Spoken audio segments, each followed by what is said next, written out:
Yeah, so the first thing I do a lot of audits. So I often walk in as a customer first to just see how I feel when I first open that door and walk in, because you can be a new customer or you can be an existing customer. But a lot of the time, people just use a tack shop that's convenient to them, not necessarily because maybe they have a good experience. So for me, it's how that member of staff welcomes me, whether they acknowledge me or whether they just ignore me and let me wander around, because we're all the same. It doesn't really matter where we shop. You can shop anywhere, but if you have someone that is straight on you as soon as you walk in, that puts you off.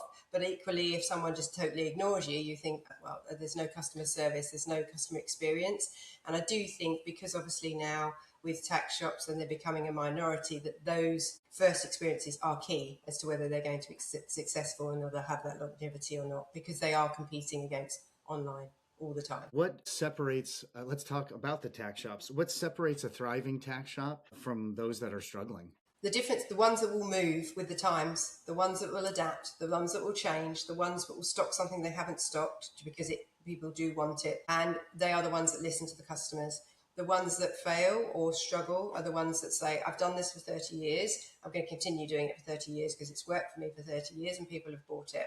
But they'll only then buy the same things, and they have walked in and their shelves, it's dusty, it's not moved, things haven't moved. They're the ones that will fail, because you do have to adapt, you do have to change. And if you have to offer something like click and collect, I know it's a pain and you have to get the website done, but the investment is worth it, because you'll retain those customers who want a click and collect, for example.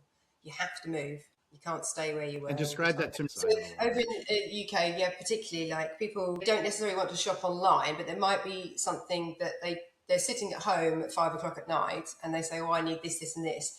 They can order it on the shop and say, I'll come and collect it at 5 o'clock when I finish work or when I finish picking up kids from school. So it's a convenience thing, rather than then having to go in the shop, walk around the shop, pick up the product, go to the till and buy it. It's already there for them. They just literally hand the ticket or the email and it's loaded into the car. So it's a convenience thing.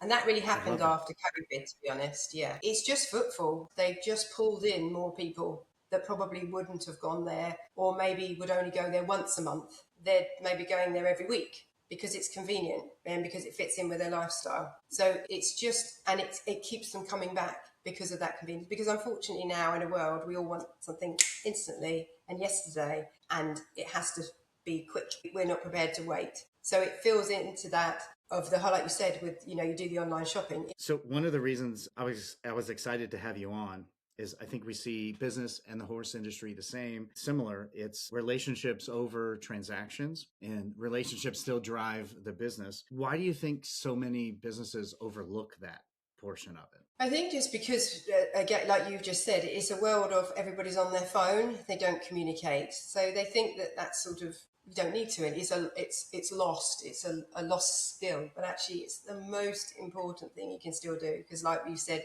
if you walk in somewhere, and it doesn't matter where it is, and it can be a restaurant even, if they're not welcoming and they don't, serve you straight away,